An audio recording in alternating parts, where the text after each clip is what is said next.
Christy Magdali.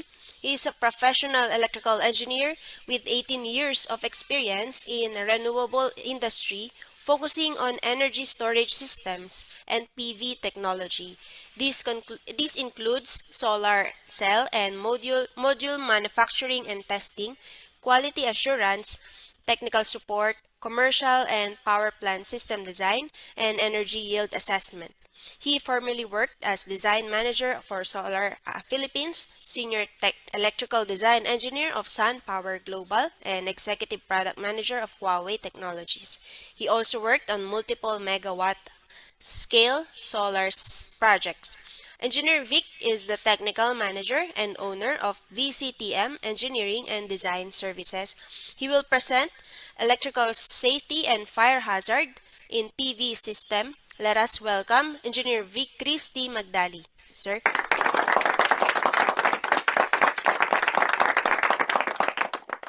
Hello, rinig niyo ako? Yes po, sir. We can hear po. Okay. Okay. Let me hold. Okay, good morning, everyone. My name is Vic Magdali, as mentioned by Micah. Thank you for inviting me to this electrical safety seminar. Yeah, so our topic for today is about electrical safety and fire hazard.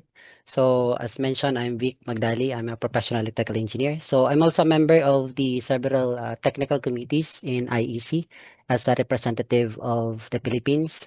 So particularly today, I will focus more on the standards that came from the IEC Technical Committee 64, Joint Working Group 32, with regards to PB system design. Okay, so before I proceed, actually I have two videos here. I get this from a videos from LinkedIn actually. So basically, this is how you want to die as a solar tech. Don't do that. Shit is scary. No. As you go to the right, those shouldn't, but I don't know.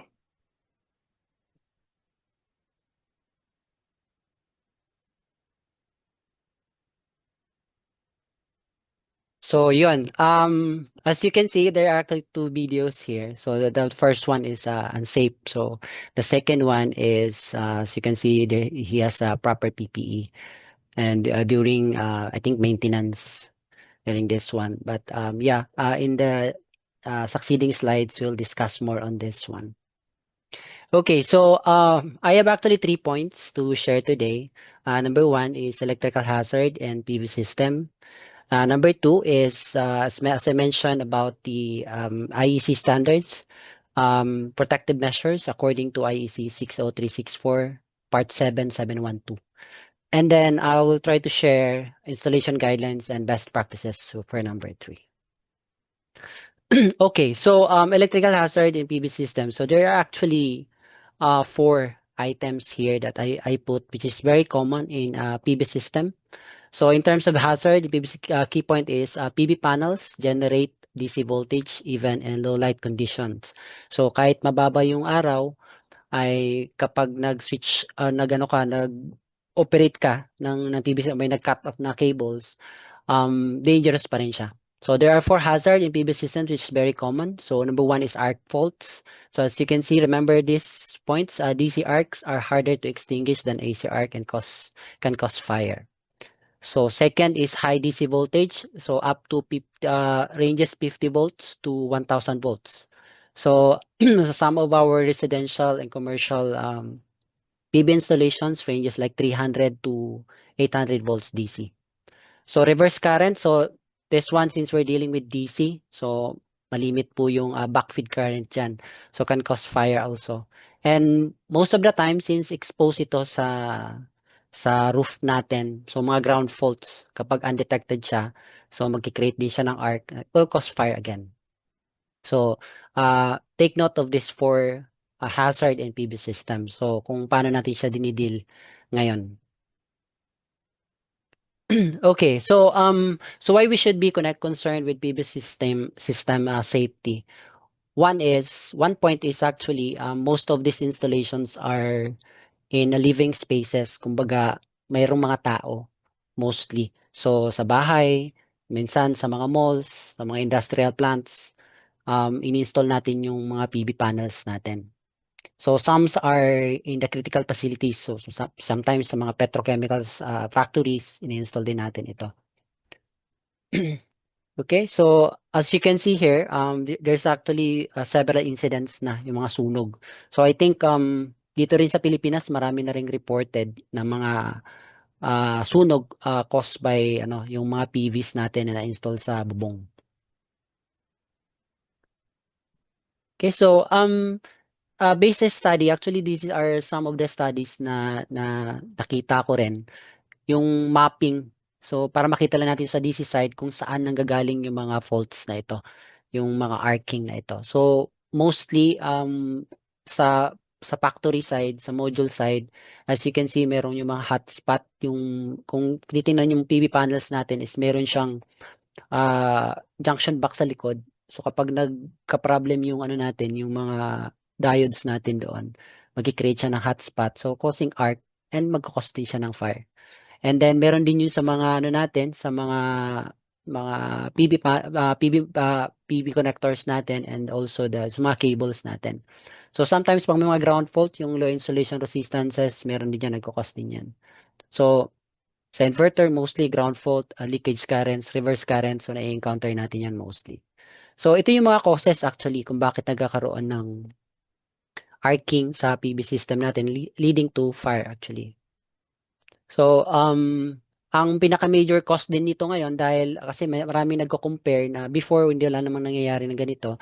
As you remember na before maliliit pa yung mga panels natin ranging 100 watts to 300 watts, but now we're looking at like I think minimum 450. Meron na nga 700 eh. So mas tumataas yung mga solar panels natin, yung capacity niya. So yung risk niya rin, yung voltage niya tumataas, yung mga current tumataas. So kaya very risky na siya dito sa natin. So sometimes we're adding more components doon sa system. So hindi natin chine-check yung mga quality nung ina-add natin. Sometimes yung itong mga electronics, mga power electronics equipments na ina-add natin is causing parang fault points ng natin ng PV system. So sometimes yung standards natin ay insufficient pa. And sometimes mostly yung workmanship din. So yun yung pinaka-major issues natin ngayon. Okay, so to move forward, let's focus more on the electrical arcs ng PV system. So as you can see here, there are two kinds. Actually, this is a comparison between a DC arc or AC arcs para maintindihan lang natin bakit mas critical yung electrical arcs dun sa DC side. So let's play this video. Actually, this is a video.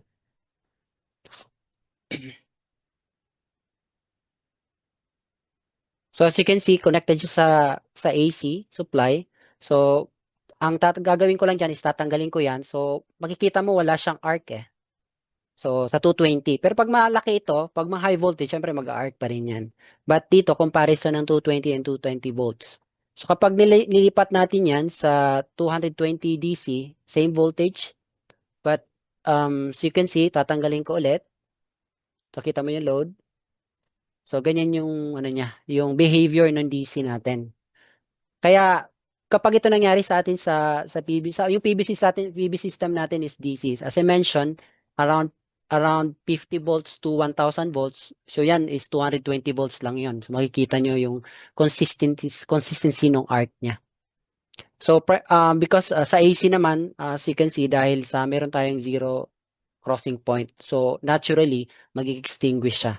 But yung DC, siya, self-supporting, self-sustaining yung arc ng DC. So, yan, very risky yung DC arc compared to AC arc. Alright. So, okay. So, let's proceed doon sa protective measure as I mentioned about the standards which is 60364 part 7712. Hindi ko alam kung ginagamit natin ito dito sa Philippines but mostly sa ibang bansa like Asia Pacific and other parts of the world, ito actually yung primarily na standards nila in terms of installation ng PV system. So I think this is related doon sa Philippine Electrical Code natin na part 6 ng PV system. So but this one is very comprehensive siya. So I would like to introduce this para maging aware din tayo na meron pang mga ibang standards na pwede nating i-refer. So ito naman is I believe uh, ano na siya sa DTI BPS, PNS standards na rin siya. So we might as well check with Bureau of Philippine Standards para magamit natin for our installation. So basically in summary, itong part 7 ng 60364 comprises of 6 kumbaga category. So number 1 is protection against electrical shock, protection against overcurrent, we have protection against earth faults, thermal effects. So meron din ditong provision about isolation and switching and protection against overvoltage. So 6 parts yan in summary. Okay, so for context lang, para maging ano lang tayo, para maging common yung understanding natin sa mga succeeding slides na ibibigay ko. So I have 2 diagrams here. So the first one is actually coming from the standards itself. Meron tayong sa DC side, itong 19i, itong box na to is inverter din siya. Ito IEC, ito ay dating design ko ito sa I think using National Electrical Code before. So yan yung difference niya. So para makita lang natin, ito yung string, ito yung mga protection niya. And then you have another protection here and this is inverter. Okay, so let's proceed. Okay, so protection against electrical shock and overcurrent. So ito ay very familiar. I'm not sure if familiar sa atin ito. Minsan hindi na nagigets ng iba na meron din tayo nito sa actually sa Philippine Electrical Code. But sa IEC, ito po yung ibig niya sabihin. So in summary, is isolation, automatic disconnection, and continuous monitoring are key elements for properly protecting personnel and firefighters when dealing with PV system under normal and fault conditions. So as you can see here, protection against electrical shock, ito yung mga provisions na makikita natin dito sa standards. So number 1 is yung automatic disconnection of supply applies on the DC side. So in DC side ng PV system is kailangan daw may automatic disconnection of supply. Later, magpo-provide ako ng mga protective measures dito. So fault protection requires RCD. So ito yung mga protective measures na nilalagay based nire-require actually ng standards. So all exposed conductive parts must be bonded. So yan, common naman yan. Class 2 equipment acceptable on yung class 2 ito ay tinatawag nilang double insulated and reinforced insulation sa mga equipment natin. And then, PV modules dapat daw class 2 din siya. So, overcurrent protection, ito common sa atin as practitioners. Yung overcurrent protection device, nandito yan. So, PV string daw mas protected against reverse current. Kailangan ng OCPD dito.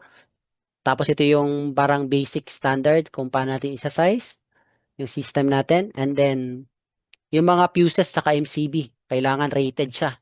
Kung sa AC natin siya gagamitin, sa AC lang dapat natin siya gamitin, huwag tayong mag-mix. So, isang recommendation din dito sa standard is yung string level monitoring for fault detection. Very important din ito. So, primarily, ang pinaka-purpose nitong protection against electrical shock tsaka overcurrent protection is i-protect yung personnel, yung mga maintenance guy natin na umakyat sa bubong, during normal condition na hindi sila ma-electrical shock, di ba? So, mabuti kung properly dapat insulated din sila dito. Saka during sunog, kung may mangyaring sunog, aakyat yung firefighters natin. Ito nga, kung makikita natin sa pictures, hindi siya umakyat. So, isang safety measure din ito sa mga firefighters natin. But sometimes, hindi talaga maiwasan na aakyat yung firefighters natin dyan. So, para maiwasan yung hindi sila ma-electrocute or ma-shock, electrical shock, ay kailangan natin mag-implement or mag-employ ng mga devices na mag-protect po sa kanila. Alright, so ito yung kanina, as mentioned, merong recommended sa standard yung automatic disconnection of supply. So basically, most of the inverters actually na alam ko na known brand actually yung mga premium brand na ginagamit natin ngayon sa market ay meron ng mga ganitong protection. So, ito sample lang ng isang inverter sa market na available ngayon. So, as you can see, madami siyang mga protection, which is ito, pumapasa talaga siya doon sa standard na sinasabi ko ngayon, yung part 7 ng 60364. So, ito, inverter TDS sample. So, as you can see, automatic disconnection of the supply relies on protective devices that detect fault condition, automatically interrupt the circuit. So, I have three actually items here. Aside from dun sa overcurrent protection device, yung fuses, MCBs. So, ano din yun? Parang pwede mo rin siyang automatic disconnection of supply pag may short circuit siya. So, number one, ito, AFCI, yung arc fault circuit interrupter. So, kapag merong arc anywhere doon sa DC side, alam mo, na-cut ito, mag-generate siya ng arc. So, ikakat niya yung flow ng circuit mo, ng flow ng current mo. So, mag-extinguish yung DC, mag-stop yung flow ng current. So, AFCI interrupts the current flow on DC circuit when it detects an arc anywhere in the PB array. So, primarily yan. Pero itong minsan nakakalimutan sa mga testing na ginawa namin, ginawa ko actually, personally, most of the time, yung mga ibang brand ng inverter ay some of the brands actually hindi naka-disable yung AFCI. So, i-ensure nyo po ito na lagi siyang naka-on para protected tayo sa sunog. Yan. So, insulation monitoring device. So, ito naman sa mga ungrounded system. So, as you remember, most of the string inverters now, especially yung mga transformer-less inverter, ay hindi siya pwedeng i-ground doon sa either positive or negative side nung PB array mo. So, ang means of protection niya actually, itong IMD ang tawag nila dito, insulation monitoring device.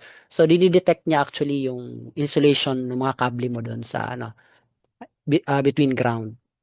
So, ito, kailangan natin siya i-employ. Kasi usually, may ma-observe kayo na inverter, ba, mayroon kayong dalawang inverter, minsan yung isang inverter ay gumagana ng earlier, like 8 o'clock, gumagana na siya. Tapos yung isa naman is gumagana ng mga 10 o'clock na. So, bakit ganon? So, sometimes ito yan. Kapag naka-activate itong IMD, minsan na-detect ng inverter mo or ng IMD monitoring device na may mababa yung insulation resistance ng kable mo dahil basa yung mga kable. So, hindi siya mag-ooperate.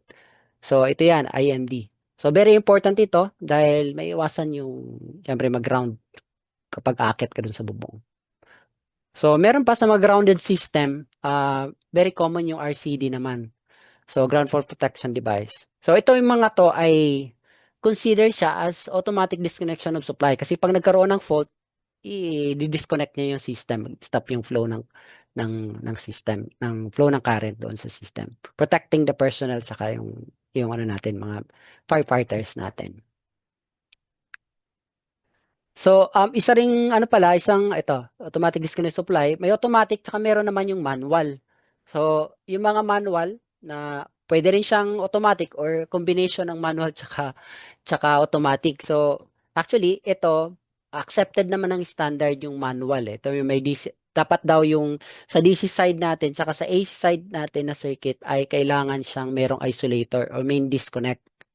So, sa standard, nire-require na meron siyang DC and AC side independently. So, kailangan ito nakalagay siya doon sa AC side. So, dapat dito sa may DC side is meron din.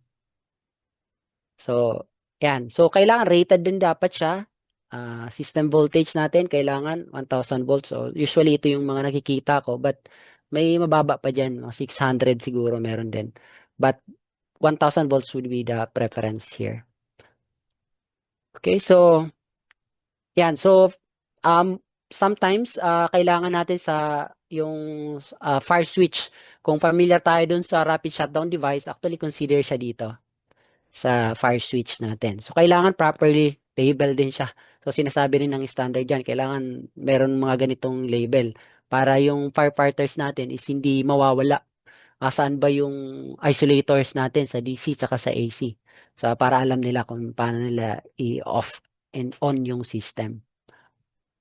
Okay, so, yan, mabilis lang ito. Okay, so next one is dun sa standards din ay nagre-recommend din ng overvoltage and thermal protection.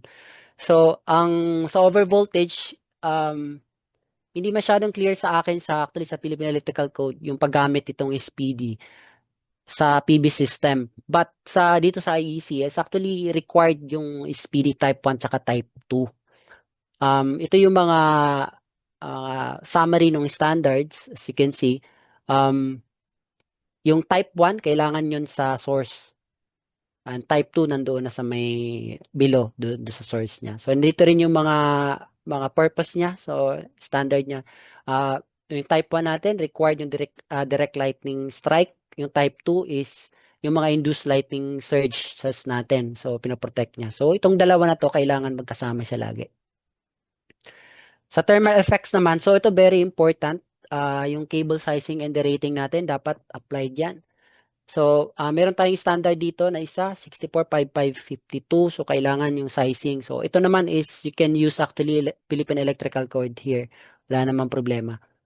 So, ito yung isang recommendation kapag PV system, ang recommended ko, hindi ako magamit nung below 90 degrees. Lagi siyang 90 degrees lagi or above.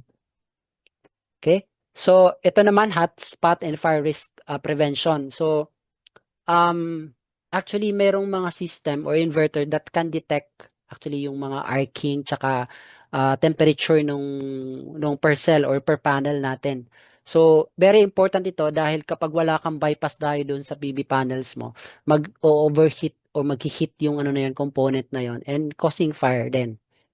So, yan, mga damage crack. So, ito proper maintenance dapat kailangan din natin. So yan, may mga recommendation tayo dito. So actually, it's actually in this standards also recommending this type of protection. Okay, so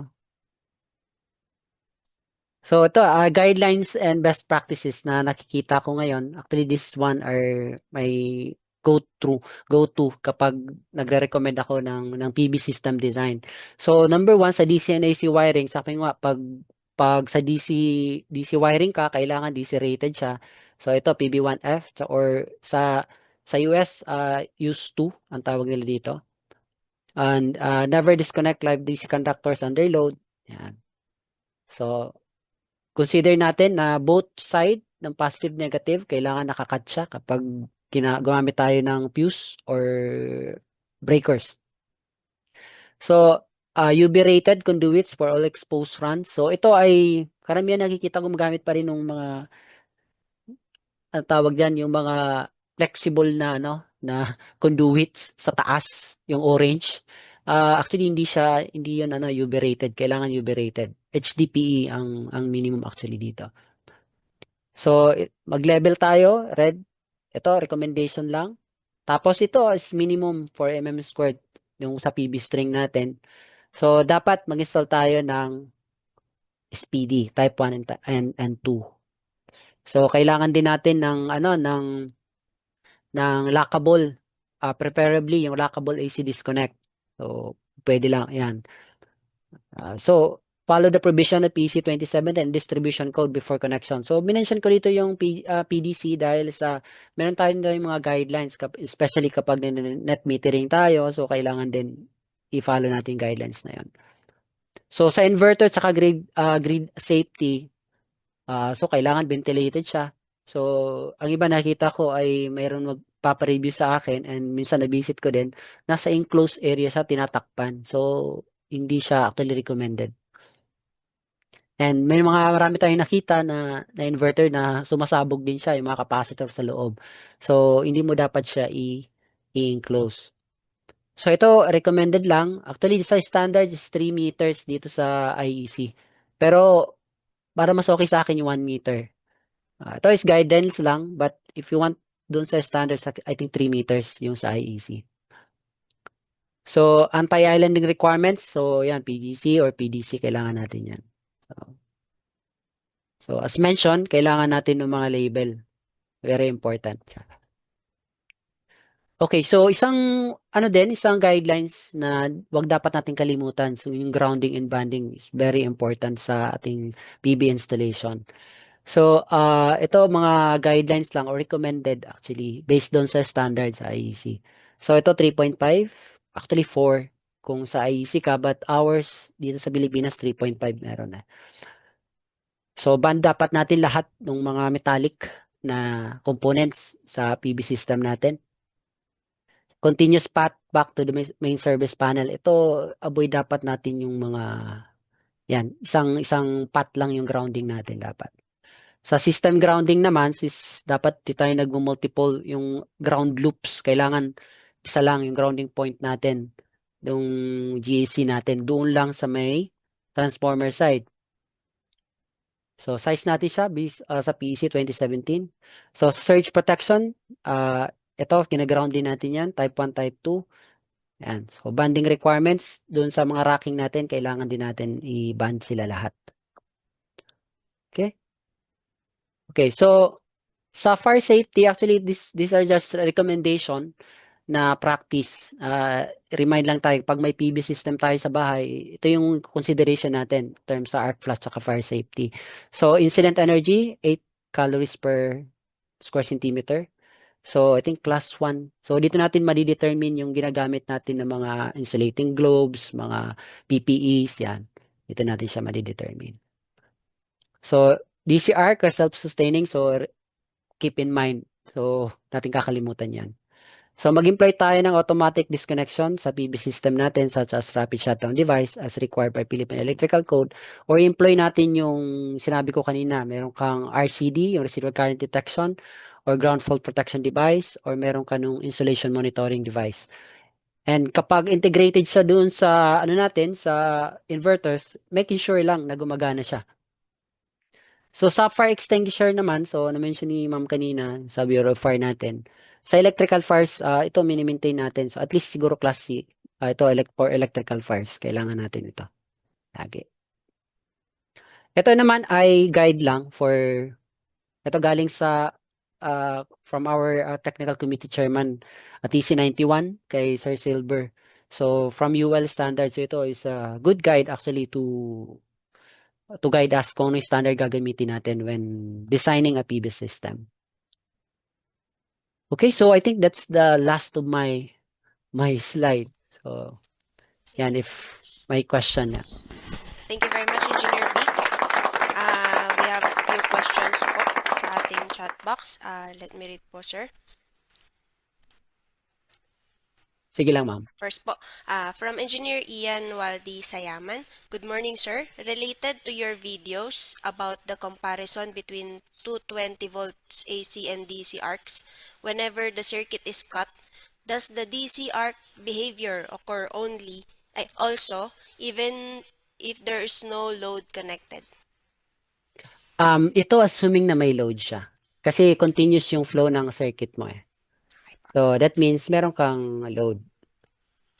So, kapag pag DC kasi, kapag eventually kapag meron kang cut dito, so alam mo, ito gumagana itong inverter mo, gumagana ito, that means meron kang load dito sa AC side, di ba? So, pag nag-cut yan, so mag-arc yan. So, continuously.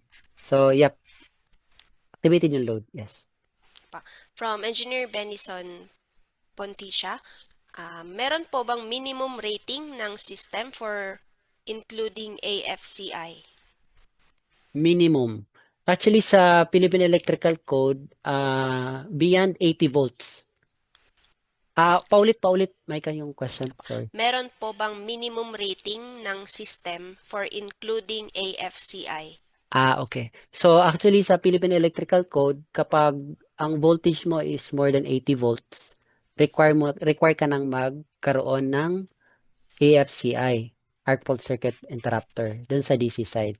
Kasi, considering na ngayon yung mga panels natin is, ang voltage niya is around 40, 45, minsan nga may 50 na eh. So, ibig sabihin, kapag nag-series ka ng dalawang module, so that means required ka na AFCI. Next po, sir, how do you test AFCI? That's a good question. Actually, meron ako mga dati sa previous company ko is nagkakandak ako ng AFCI testing. So, you can actually do a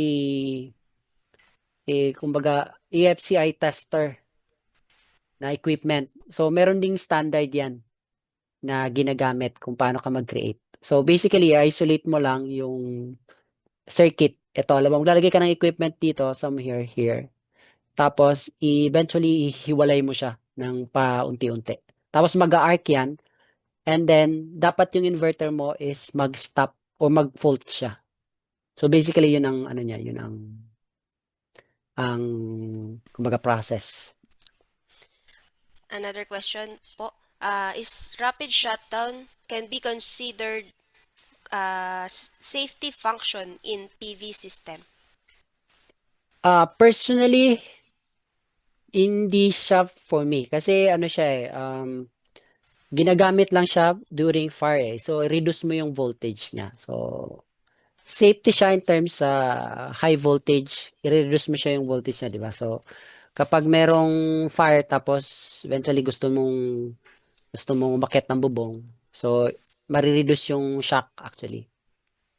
So, hindi, safety ba siya? I think partly, Hindi siya complete. For me, hindi siya complete. Okay, sir. Next question from Engineer Kirby. Good morning, Engineer Vic. Paano po i-calculate ang arc flash boundary for AC and DC system? I think same approach din siya nung ano natin kung paano siya kinakandak yung arc flash. Meron niyang process din sa DC at AC. So same thing din.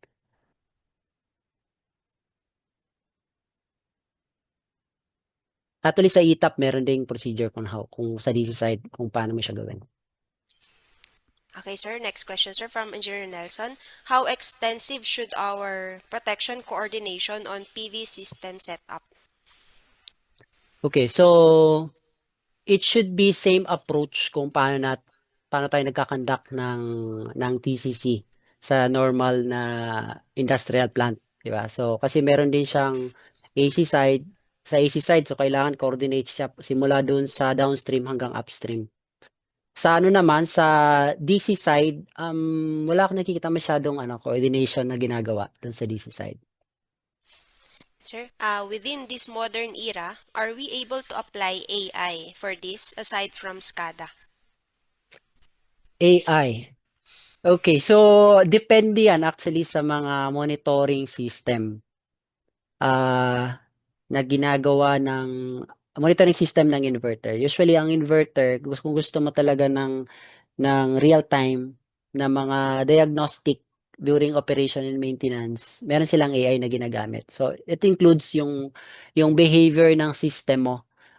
Including temperature, per panel. Kung meron kang mga electronic devices na nilalagay sa system, pwede mo siya makontrol actually. And then, temperature, anong behavior niya. The inverter itself, yung monitoring system nila, can do AI.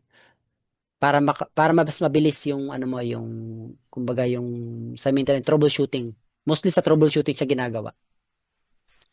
From Engineer Diony Umali. Hi, from our studies, DC breaker can cause another weak point for the DC wire. What would be the benefit of a DC breaker for a DC string? DC breaker. So, primarily kasi ang purpose ng DC breaker mo ay kapag meron kang shorting, di ba? Overcurrent, pag mayroon kang mga overcurrent doon sa system. May direct short circuit ka dito, magti-trip yung DC breaker mo. So, I think yung question mo, I would say na ang problem doon is not actually DC breaker itself. Ang problema doon is, I think, yung quality ng DC breaker and then installation. From Engineer Ian Sayaman, which standard should we follow when doing DC arc flash studies? Reference for the 8 cal per centimeter squared minimum. Paulit, mamay ka? Which standard should we follow when doing DC arc flash studies? Reference for the Okay. 8. Doon pa rin yan sa, nakalimutan ko lang yung IEEE, ano bang number yun? So, doon pa rin siya, merong DC pa rin siya, DC arc flash study. Meron pa rin siya doon. Nakalimutan ko lang yung standard. Pero sa IEEE meron din. Meron. Yun pa rin yung gagamitin natin. Okay po. Good. Hello, sir. Fresh graduate here. What are the most common mistakes to look out for in electrical safety in PV systems? Mistake. I think unang-una ay yung hindi nagpa-follow sa ano sa electrical code. Yan ang pinakauna eh. So, yung mga DIYs, so yun ang actually kalaban ng ano ng ano natin ngayon sa industry. Wala siya protected. In the interest of time po, we will accommodate last two questions po, sir. First po, from Engineer Lister Mas. Hi, for existing PV system in buildings, can you share commonly inspected components or part of installation in a daily or regular basis? Okay, so kung wala kang ano, yung smart monitoring na tinatawag, kasi yung smart monitoring, integrated siya doon sa inverter or sa SCADA system. Nagsasabi sa'yo kung ano yung performance ng system mo per string. So sometimes sa mga residential unit, meron naman per module. So kung wala ka nun, I would say regularly, hindi siya actually regularly, mag-set up ka ng ano, ng maintenance schedule per component. Hindi lang yung cleaning kasi minsan cleaning lang yung ginagawa na maintenance, but you have to check also the other components. Pero ang suggestion ko, mag-employ na kayo nung smart monitoring. Integrated naman siya doon usually. Karamihan ng mga inverters meron ng ganun. It can give you information kung ano yung kumbaga performance ng each component mo, like alam mo sa temperature, may mga inverters ngayon that can monitor yung mga ano nila, mga busbar temperature nila, yung connection point. Meron naman yung smart monitoring na kaya mag-detect ng mga fault at string level. So, yun ang mga kailangan natin i-check. Yun ang recommendation ko, kailangan meron kang smart monitoring. Thank you po, sir. For the last question po, from Engineer Benison, kailangan po ba may bonding conductor for each solar panel patungo sa main grounding at meron po bang calculation para sa minimum grounding size at AC or DC wire po ang gagamitin? Lahat ng metal parts, including the modules, kailangan bonded siya. Connected siya sa ano. So, in terms of size, kailangan i-refer mo yan doon sa table natin sa PC. So, meron din siya doon. So, mostly, kaya nga, may nakalagay doon sa recommendation natin is 3.5 mm squared minimum. Or 4 mm squared sa IEC. Thank you very much, Engineer Vic. And we're now going to proceed to the awarding of the certificate. Let me read the citation po.